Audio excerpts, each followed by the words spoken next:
Welcome to the Darkstream, VoxDay, voxday.blogspot.com, and unauthorized.tv. My apologies for being a little late tonight, but it's been a busy afternoon, busy evening. I was actually just on the phone with the Big Bear talking about his upcoming special / tour, and lots of good stuff to discuss. So what I want to talk about tonight is breaking the narrative.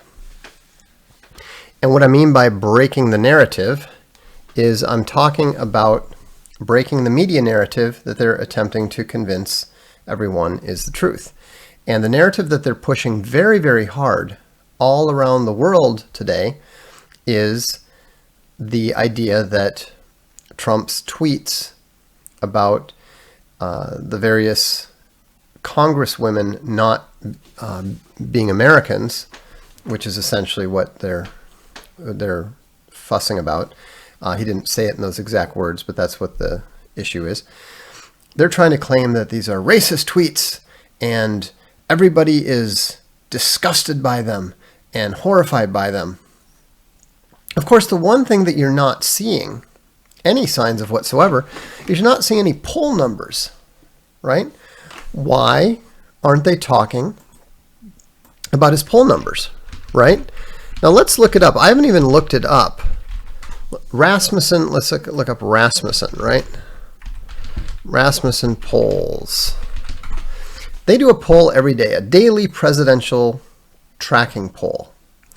So if the people are so horribly disgusted the way that they are claiming, that the media is claiming, and this is not just the US media, this is also on, I was just seeing it on the British media, and they're even talking about it in the Italian media a little bit, making these claims. And what's interesting to me is that there is virtually no movement at all. In fact, as of July 19th, Donald Trump's total approval rating precisely matches Obama's at a similar point in his presidency. Now, he still has a overall negative, strongly disapprove versus strongly approve. But the interesting thing is that the gap is actually much lower than it has generally been. And so it's just simply not true. It says 46% of likely U.S. voters approve of President Trump's job performance. This is considerably higher than it was for most of 2017 and 2018. So what does that mean? It means the narrative is false. And so when you look at all of this stuff, the media is constantly trying to give you the idea that clown world is the real world, and it's not. It's absolutely false. It's total nonsense. And what he is doing is he is shattering the Overton window, and that's why a lot of people, a lot of actual Americans, a lot of heritage Americans, a lot of posterity Americans are vastly in support of what he's doing. I mean, the truth is that he's not doing nearly enough. He may be the best president we've had since Andrew Jackson. He probably is the best president that we've had since Andrew Jackson, but the difficulty is the difficulty of the situation that he's facing is so tough that even that level of presidential performance is not going to be enough. But what he's doing is moving in the right direction. What he's saying is the right sort of thing. It's what people already know. They know that Omar, the congresswoman from Minnesota, nominally, she's not an American. She doesn't even really pretend to be an American. She is a Somali. She will always be a Somali. And so the whole idea that America is an idea is totally false. The whole notion that by adhering to the sacred ideals that we all hold and that everyone can subscribe to and stuff is totally false. The idea that you change your nationality on the basis of freaking paperwork is total nonsense. It's false. And so that's why tonight I wanted to talk about the 5 fundamental flaws of civic nationalism. And I haven't actually thought them through yet. So this is this is kind of like Big Bear talking about writing jokes with people. Right now, we are going to work out what the 5 fundamental flaws of civic nationalism are. So the first flaw of civic nationalism is the idea that nationalism, a nation, belonging to a nation, involves paperwork. Now, this is why people think that, well, you're a real American if you have a U.S. passport. Okay. I can pay a certain amount of money and acquire passports from many, many countries around the world. I can pay a smaller amount of money and get a fake passport that will be accepted everywhere around the world. So if I forge a U.S. passport, does that make me an American? I don't think anyone would agree with that. So what if I get a real passport? What if I just pay money for it? What if I do, and you can do this in the U.S., what if I pay $2 million to set up a business? Does that make me an American? Oh, but what if I don't pay anything? What if my illegal immigrant mother sneaks across the border and gives birth to me on the north side of the Rio Grande? So now suddenly we're not talking about paperwork, we're talking about geography. But this doesn't matter. Do you consider me an Italian? You know, I left over 20 years ago. You know, what's always amusing to me is folks that will say, oh, my neighbor's from Mexico. He arrived 5 years ago, but you know, he's a real American. You know, he likes football and he likes Budweiser. And I always look at them and I say, so you think I'm a real Italian? They're like, what? Hey, I speak the language. I just went to the Milan Derby between AC Milan and Inter Milan last week. You know, I'm actually a soccer player. We call it calcio. I'm actually a calcio player. I've actually been a championship winning calcio mister, as they call their coaches. I'm more genuinely Italian than any of those people are genuinely American. But somehow it never works that way. Somehow, if I go and live in Japan for 10 years, I don't magically become Japanese. So why is it that we're suddenly seeing these false narratives about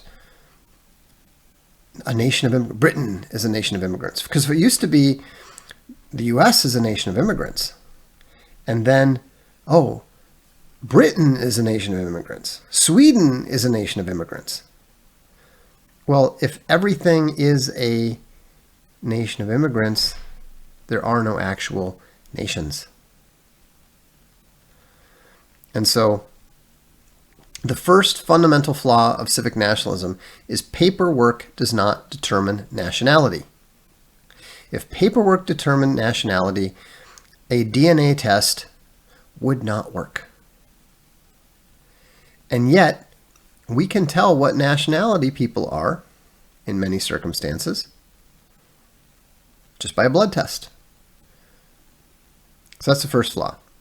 The second flaw is that civic nationalism has no boundaries.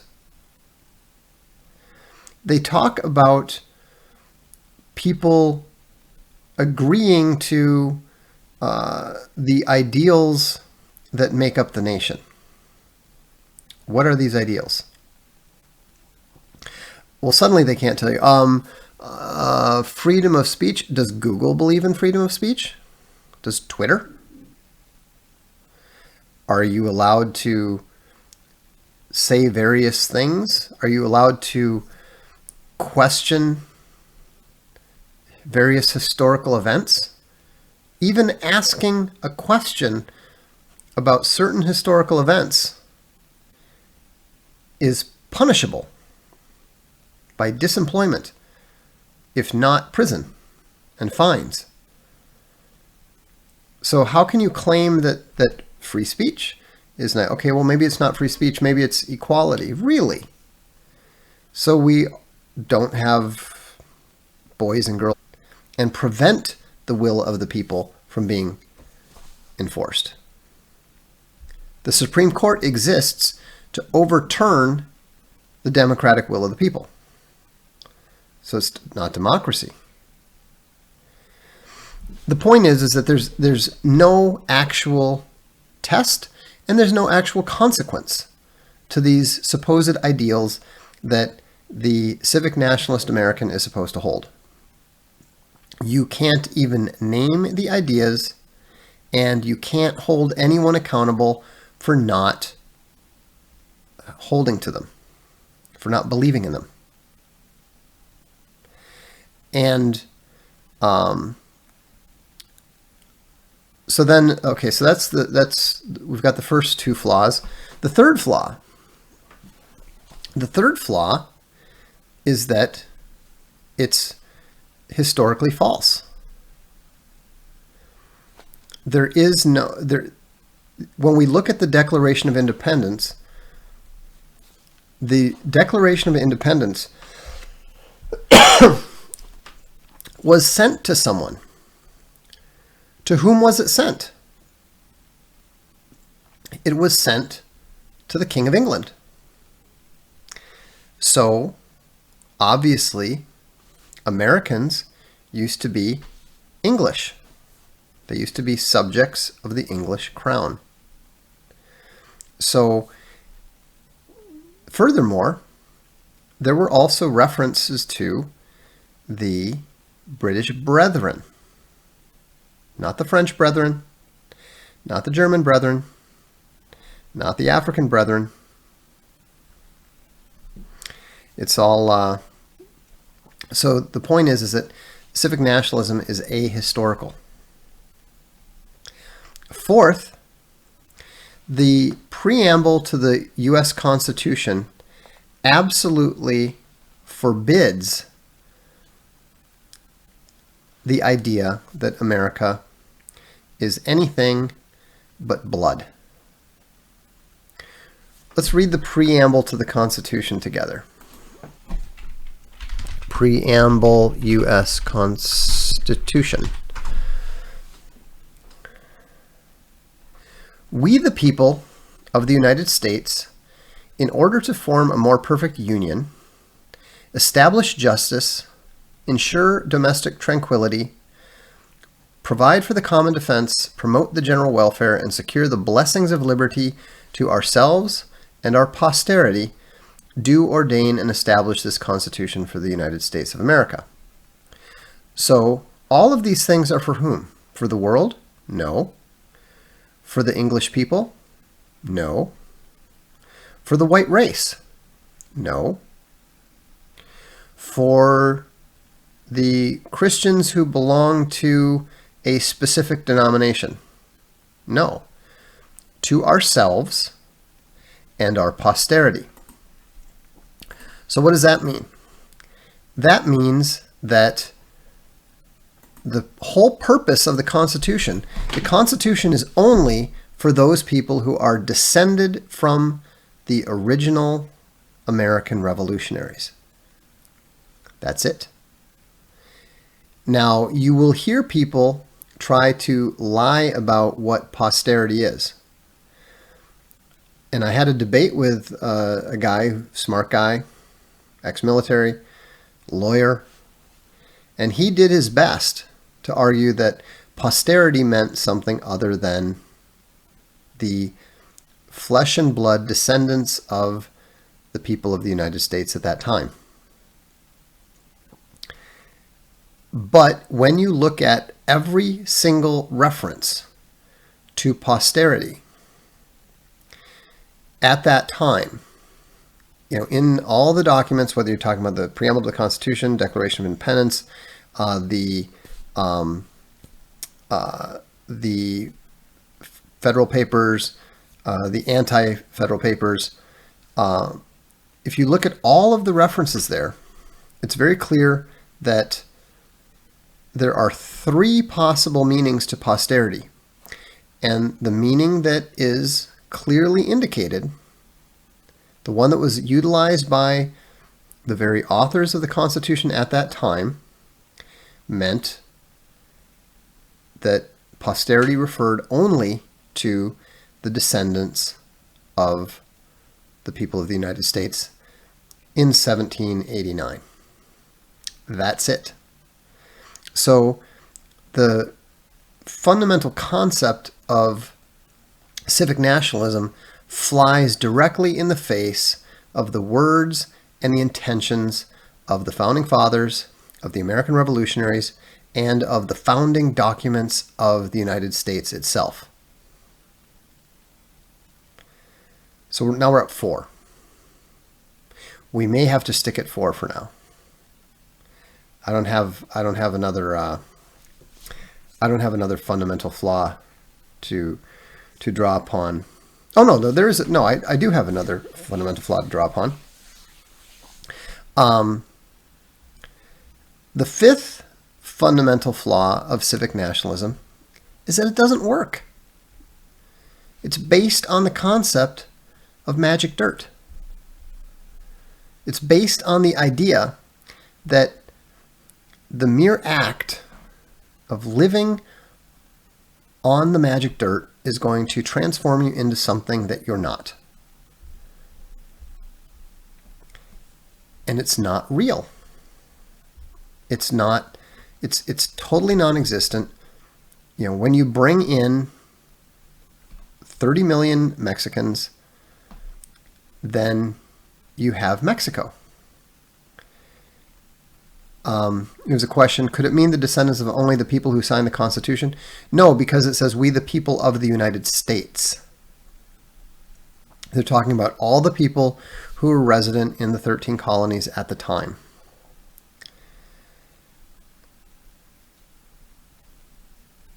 Yeah, at some point in time I should do a Voxiversity on it. So anyhow, those are, let's see, KB says, so most of the German and Scandinavian people that live in Minnesota aren't even Americans. Absolutely. That is absolutely correct. They're not heritage Americans. They're not what I would call posterity Americans. And therefore they cannot possibly be considered of the American nation. Doesn't mean they can't be citizens of the United States. Doesn't mean they can't be valued neighbors. Good people. But this is why the United States has gone so completely off its foundations. Because most of the people who are now involved in voting have no historical connection whatsoever to the core foundational ideas of the country. fighting for something means nothing.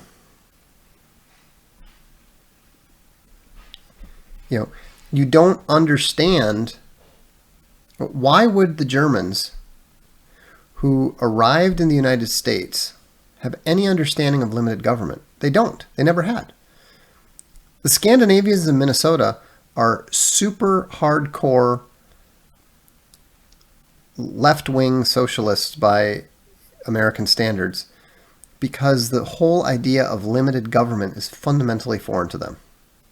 They had no tradition of limited government whatsoever.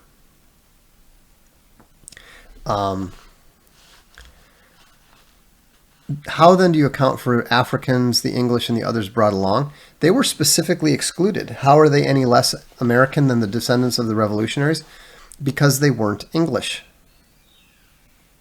And they were specifically excluded. That's why it took a separate act in order to make them even citizens of the United States. The 1791 Naturalization Act only allowed for the naturalization of white European people of good character. But even that is a form of civic nationalism. It was ridiculous. Of good character, what does that mean? That was never enforced. Did they ever strip anyone of their citizenship and kick them out because they had an affair? Or because they, cheated somebody out of something? No. And I understand that this is fundamentally and intrinsically offensive to some people who are discovering that they have absolutely no claim to call themselves American, despite the fact that their family might have been living in the United States for 100 years. I'm only part American, I'm part American Indian. American Indians were specifically, the Red Indian savages were specifically excluded from that, even though they were on the magic dirt. They've been living on the magic dirt a lot longer than the revolutionaries had. That's why they were specifically excluded. Would America be in this situation if slavery was never part of its founding? Yes. Slavery is not the problem here. I mean, that's a complication, but it's not the core problem. And so, and the fact that you can have dual or tri or quad or, as many citizenships as you can collect, that you can collect citizenships like collecting playing cards or sports cards, demonstrates the total irrelevancy of civic nationalism. Rod Breton says, invariably I get people trying to claim that the American Indian tribes are the real Americans. Well, they are in the continental. It depends, again, what you mean by Americans. Do you mean prior residents of the Magic Dirt? Yes. But they were not part of America. The Americans were the English and to a lesser extent Dutch and Spanish and German colonists. They came as conquerors. They settled. They colonized. They were not immigrants. They did not come over and join the local Indian tribe. Grime Knight says, some white civnats I talked to believe that they are Hawaiian because they believed in Hawaii for a while. Yeah, just ask the native Hawaiians what they think of the Howleys. You can imagine how frustrated I and my fellow kinsmen were in trying to correct them. Exactly. They're not Hawaiian. I mean, my mother graduated from Punahou, the same school that Obama went to, and she would never tell you that she was Hawaiian. She's not. She lived in Hawaii. There's a difference. I lived in Tokyo. That didn't make me Japanese.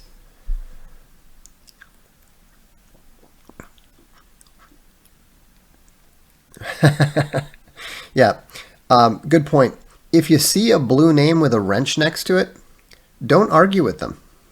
If you argue with them, they absolutely have my full permission to ban you, and you won't be able to comment here anymore. So I would highly recommend not doing that. Let me get to some of the super chats here. That's not where I want to be. Here we go.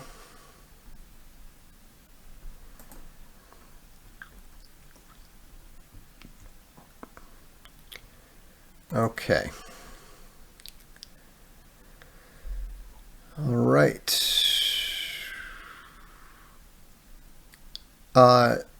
Virgil says, stream had an profound impact on me.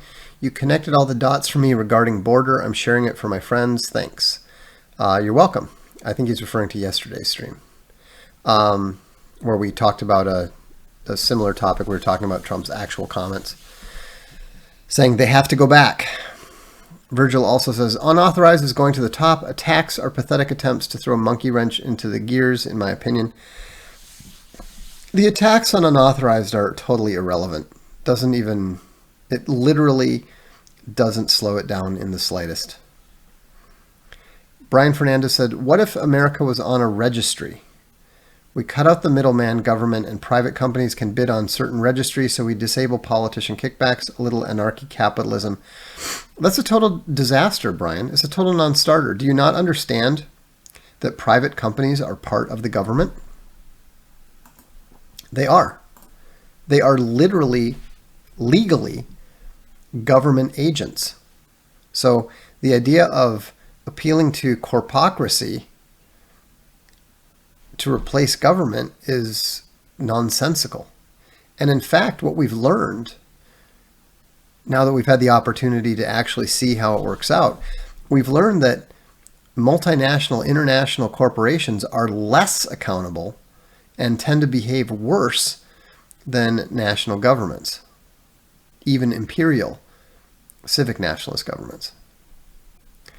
Duralex Sedlex, British and Italian media, how much more obvious could the media get that they are bought and paid for? It's impossible to not see the nature of their narratives, because their narratives are becoming so diverged from observable reality. The crazier that they get, the easier it is to see that what they're saying is not true, that what they're saying is false. And that's why it's actually good to see this desperation on their part, this attempt to construct and maintain a false narrative, because it's so easy to punch through it. You know, they're trying to say, oh, everyone is disgusted by Donald Trump's horribly racist tweets. And meanwhile, 7 out of 10 Americans are going, yeah, they have to go back. They don't belong here. They are not us. Or as we Indians have been known to say, who is this we, Kimosabe? The old Lone Ranger joke, you may recall. Zoomer Bear asks, will Mere Christianity be behind the $20 membership? No. Mere Christianity is just going to be discussed openly. The monthly book review thing that is going to be held only with the $20 members is going to be separate from Mere Christianity. This month we'll probably discuss Neil Stephenson's Fall or Dodge in Hell, if I get it done in time. If not, we'll probably discuss the Graham Allison Destined for War on the Thucydides Trap. Karen Took the Kids says, Vox, you're forgetting the most important part of becoming a U.S. citizen, you silly goose. You also have to marry your brother. Yeah, that's the most ironic thing about this whole Omar thing. She's a bigamist who was married to her brother. So everybody who lives in Minnesota or has a connection to Minnesota like I do is aware of this and has been aware of it for years. But they've been, keeping that swept under the table because, of course, most people it would underline the fact that she is not just a foreigner, but a very, very foreign foreigner. In capacity, the easier it gets. David says, how do you then account? Oh, we already did that one. Where did the founders expect Africans should go? They didn't choose to come. Perhaps they must be granted their own sovereign territory in North America. I don't know what is right. All I know is that it wasn't their fault, and they should be treated well, and they should be treated respectfully. But as Tom Wolfe has long chronicled, they are a separate nation. They can help them, wish them well, support them. Of unrelated people being a family. I mean, I get so sick of all these movies and TV shows, we're going to do it together. It's always bringing diversity together. And then they love to push them, push groups of friends as family, because they're trying to replace the family. They're trying to destroy the family. And fake families, no matter how close you are to your friends and stuff, it doesn't make them your family. You're not going to be able to get a kidney transplant from them because your body's going to reject it. Doesn't mean you can't be close. Doesn't mean you can't love them. Doesn't mean you can't co-sign their loans. But a fish is not a squirrel. There are 4 lights. And what they want you to do again and again and again and again is lie. They don't care what you lie about. They just need you to lie. They just need you to not speak the truth. They don't care if you say that there's 2 lights or if you say there's 37 lights. They just want you to not say that there are 4. They don't care what sort of civic nationalism, magic, dirt, redefinition of American you use. The only thing that they don't want you to say is that Americans are the posterity of the original people of the United States.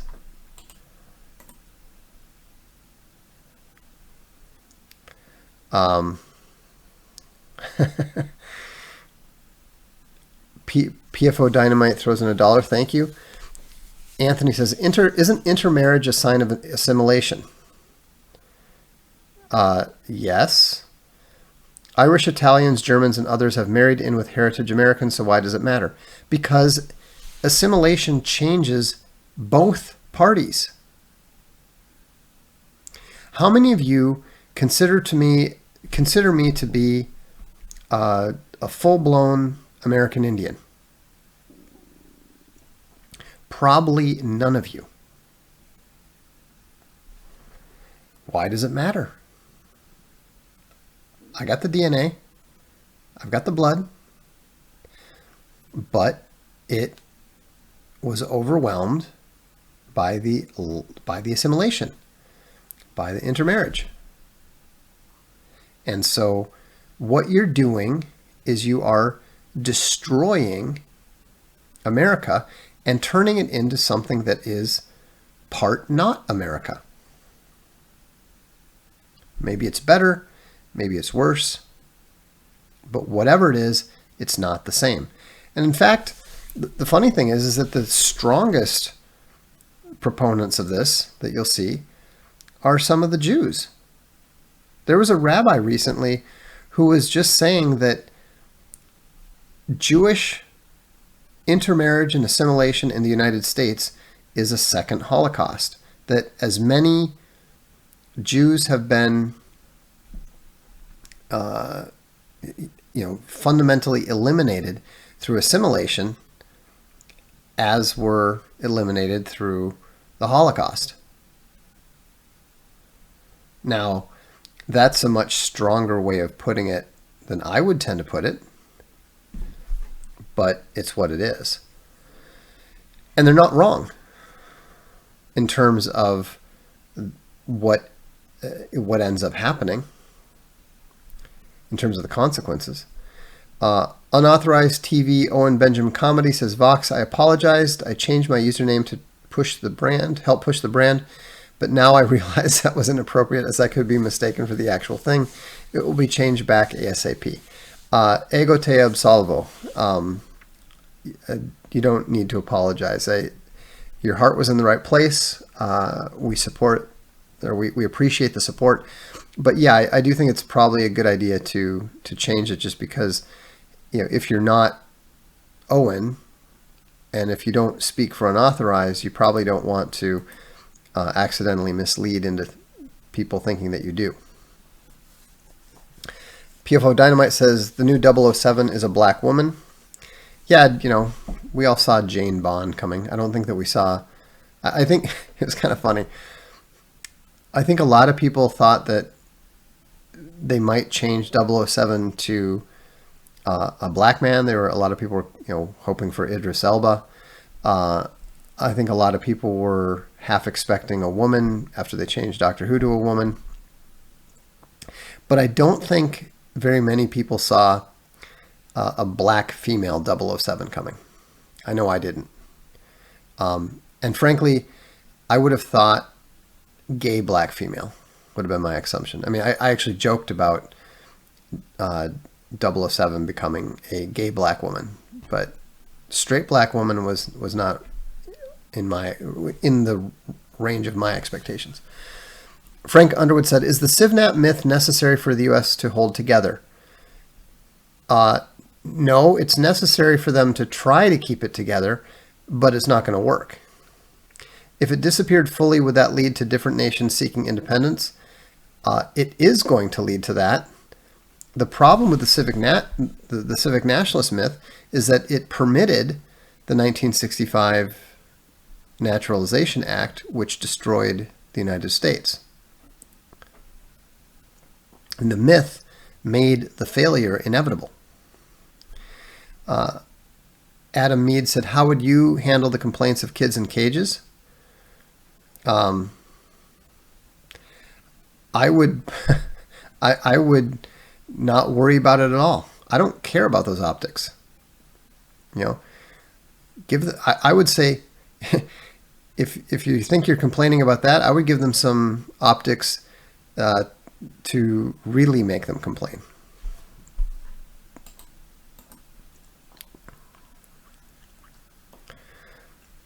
Bob McCown throws in 2 Canadian. Thanks, eh? I like that you got the old Bucky Buck. I totally think they should go back to the creamsicle uniforms. So much cooler. AJ Rhino says, "What version of the Junior Classics do you recommend?"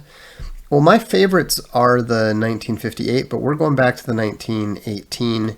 We'll be doing a crowdfunding campaign for parents who are interested in getting those for their kids. We're going to have some beautiful hardcover and paperback editions available, and it's going to be great.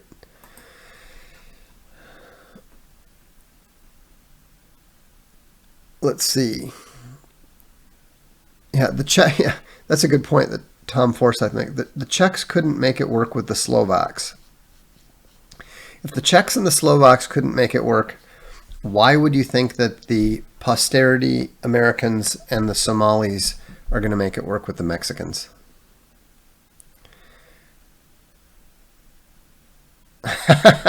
Jake Heath says, "Does this Walter make me look fat?" Jamiqua Bond.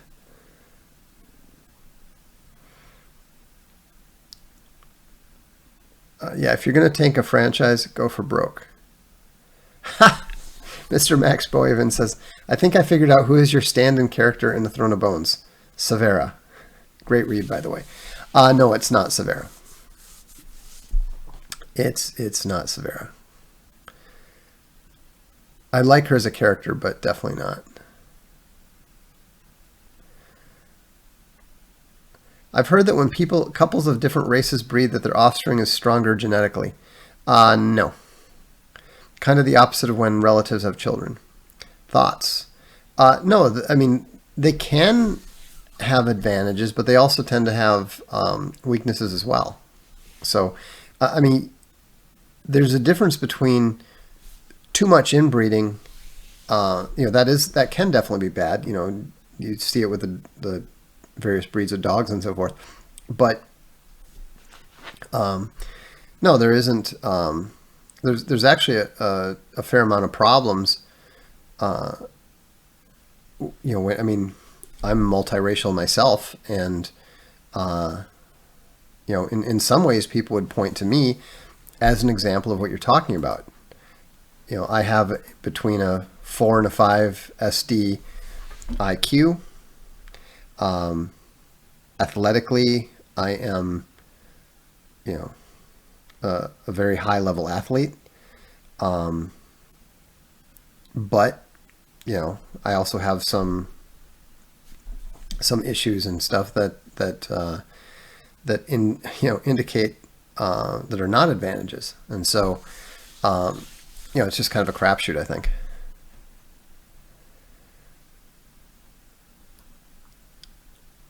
Let's see here. All right. Is there anything? There's something about globalism here. Do you think do you think the United States will be broken up into smaller nations in the next 10 or 20 years? Yes. I think I've said for a long, long time, I think for the last 15 years, I've been saying that around the 2033 time frame is when I expect the whole thing to fall apart. Remember, it will break up much more quickly than anybody expects, just like the Soviet Union.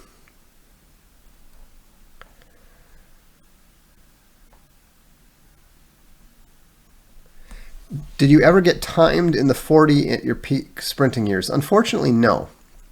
But I did get timed in the 55 meter, and my time was 6.3. And my best time in the 100 was 10.6.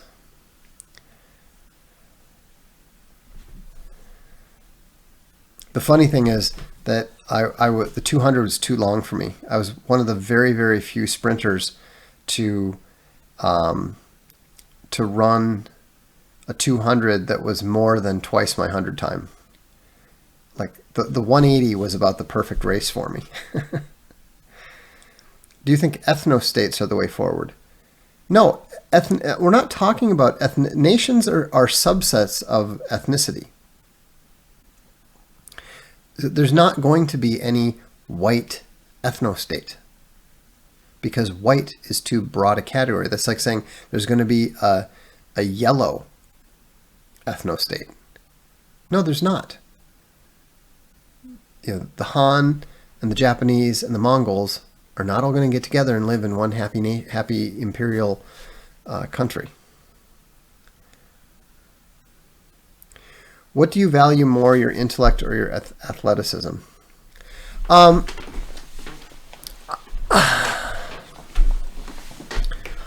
Honestly, I think that on a day-to-day basis, I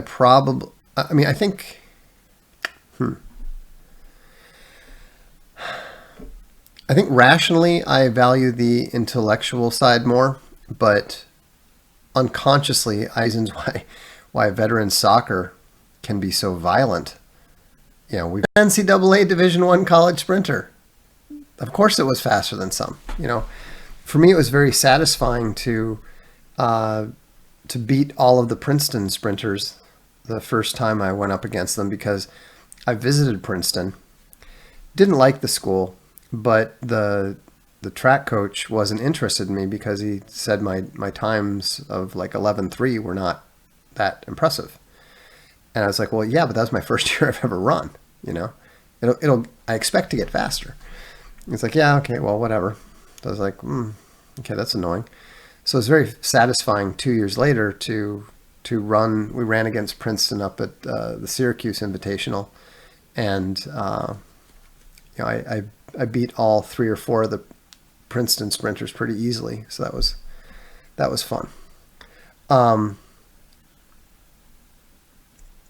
But it's just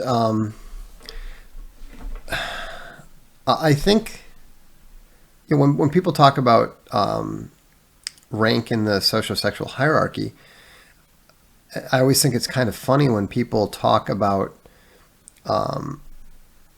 me being confident because of my intelligence. I am confident in my intelligence, but that's not where my confidence originally came from. My confidence originally came from the fact that I knew that I was the fastest kid on the football field or the soccer field, or doing the presidential fitness award. The fact that I was an annoying little twerp that was not very popular didn't matter, because it was balanced by by that athletic ability. Now, of course, growing up in Minnesota, you have to play hockey, or at least you did back then.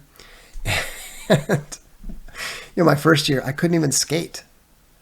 I literally had to do the tripod to stay up. So every time I had to hit the puck, it's just like, that's why I think it's funny when people are talking about, saying that, Owen is, nobody who performs as a comedian and gets heckled and that sort of thing.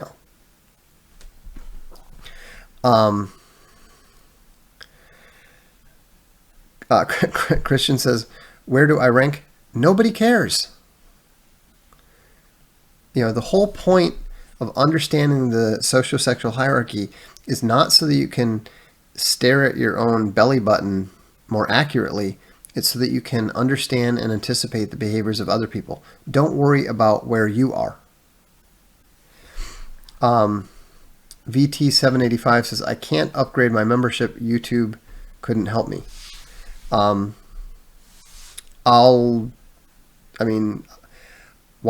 guess what I would suggest is just don't renew it and then try to do a new membership. By the way, we're talking about the channel memberships. If you're interested in a channel membership to support the channel, you can do that. And of course, obviously, we very much encourage you to subscribe to Unauthorized TV. In case you're interested, let me check my email here for something.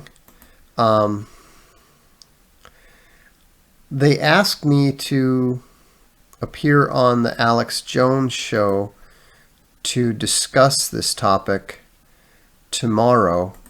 I haven't received anything back from them yet to confirm it, but I believe I'm probably going to be on his show tomorrow, self-aware of my own behavior.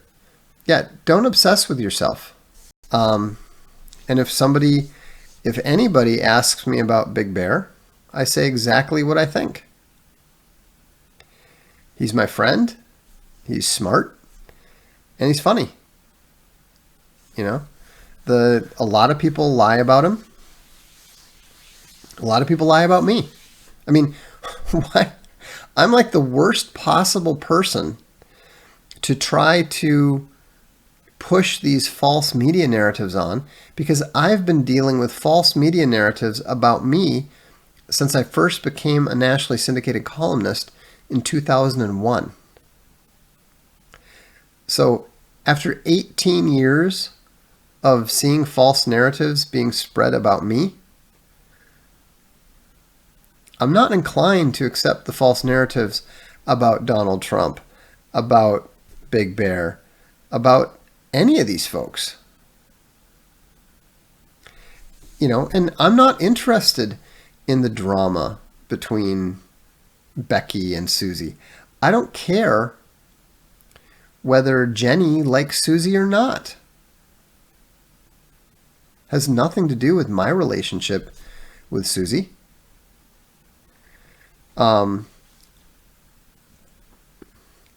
Sam says, remember, you don't comment to others about your opinion on other. No, I'm always happy to share a positive opinion about people that I like. What is the worst false narrative that you've read about yourself? I think the dumbest narrative that I've heard, the most ridiculous one, was Wikipedia actually claimed that Space Bunny was my second wife. That was just weird. You know, another false narrative that they tried to push almost entirely unsuccessfully is that I'm stupid, because that's what they do with all right-wing columnists. That's why I joined Mensa, was to explode that narrative, and it did. I have no idea who Colin Wilson is, so no, I have no opinion on his work. Yes, that's right, Tangent. Wikipedia got something wrong. Hard to believe, I know. Based on your knowledge of Chinese history, how will China treat the Anglo colonies once they take over? Are you talking about like New Zealand and Australia, or are you talking about Hong Kong? I mean, they've already taken over Hong Kong. And so, I think they're going to treat it like they treat China. As long as people don't challenge the party, they're generally inclined to leave them alone. Let's see. Vox, my friend, is a Sigma, also part American Indian, go figure, and he was given an alpha position at work. Yeah, that's tough. He has to keep it for the money, for family, doesn't like being responsible for others' advice. Yeah, I mean, just like anyone who's in a position like that, you just have to suck it up, deal with responsibility. I mean, what I would tell him is learn to care. Learn to care what your bravos think.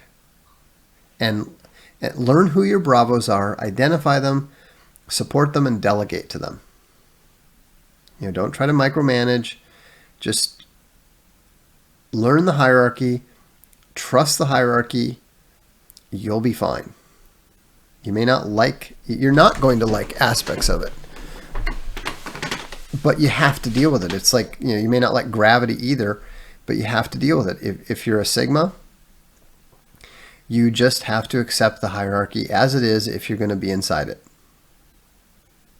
So, that's what I do. Fortunately, because all my bravos understand the socio-sexual hierarchy, they know that I'm not a proper alpha. They know I'm not an alpha.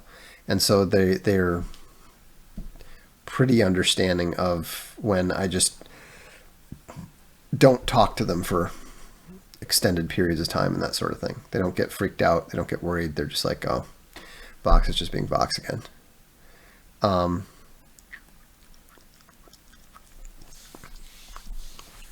Well, Louis Paquette says, we need to worry much more about the Islamic insurgents than the Chinese. It's not about worrying. One thing I really liked about the Graham Allison book is he said, a nation of $1.3 billion people, or $1 billion, a nation of 1.3 billion people with a 5,000 year history is not a problem. It's a condition. You're not going to solve it. It's not going to go away. It's just something you're going to have to deal with. Vox, would going to an Ivy League school have served the same purpose as joining Mensa? Ironically, yes, for the most part. Not any Ivy League. If you go to Harvard, Princeton, or Yale, it has about the same effect, even though it's harder to get into Mensa. There's plenty of people at Harvard and Princeton and Yale who can't get into Mensa. Welcome, Texas Dino.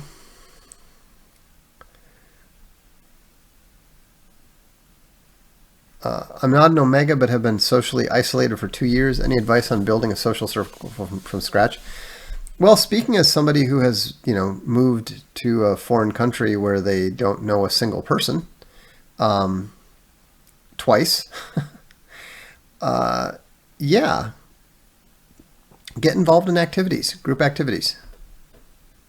For me, It's always been very easy because in Japan, I joined a fencing club and a American football team. And in Italy, I joined a football team or a soccer team. You know, takes care of itself pretty quickly. Now because in fact, because of the way that our league is set up, I know people in practically every town within 15 minutes driving distance. So that's how you do it.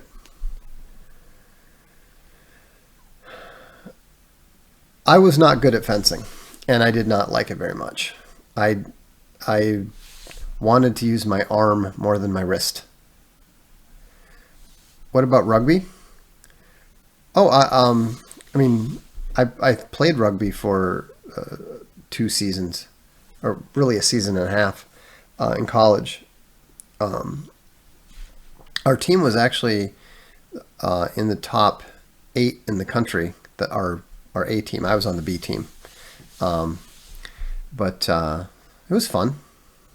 I still don't understand the rules at all, and I got my nose broken once. That kind of sucked, but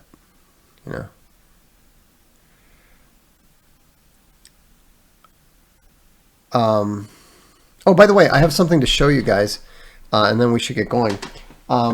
First of all, you're probably aware, but Alt Hero Q is in print. The gold logo editions are available.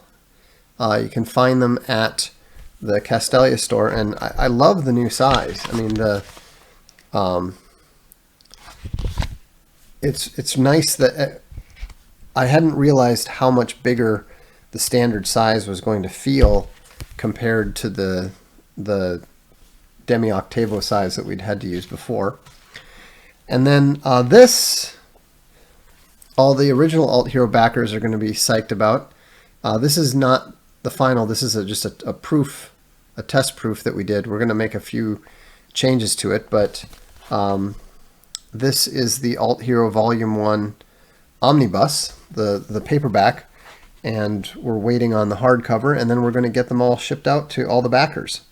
But the quality is really good. The color is really good, and I'm really pleased with how well the whole thing has turned out. So just because we wanted it to be as good, as high a quality as possible, we don't normally take the time to do test prints and stuff, but yeah, so this, and this is the special paperback cover. There will be a different cover for the hardcover, and so we're just continuing to keep getting it done. The omnibus will be available for non-backers to purchase, but the hardcover is going to be the hardcover. The backer cover for the hardcover is not going to be available for purchase. As a Gamma wife, what are some good ways to build up my husband? I think encouraging him to make the decisions and encouraging him to tell the truth, and calling him out when he doesn't tell the truth. Just and not in a harsh way. No, you don't get Alt Hero 1 Omnibus if you have unauthorized membership. The Alt Hero 1 Omnibus is for the backers of Alt Hero. So,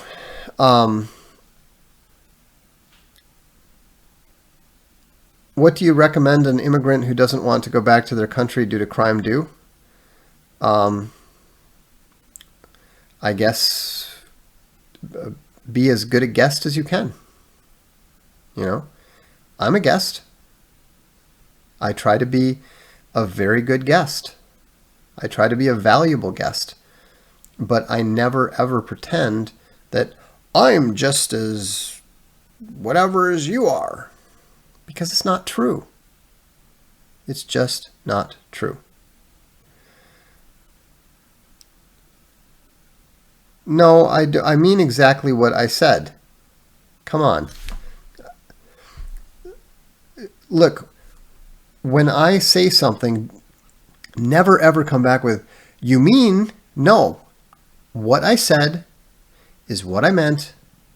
If you didn't understand it, don't come back to me and rephrase it. Listen to it again. Okay? All right. On that note, I will let you go. Again, thanks to all the new members. New members, don't forget to email me with your email address and your Google account name. And then I will send you notifications of the next Darkstream. So, all right, have a good evening. Thanks for tuning in. This is the Darkstream. I'm Vox Day.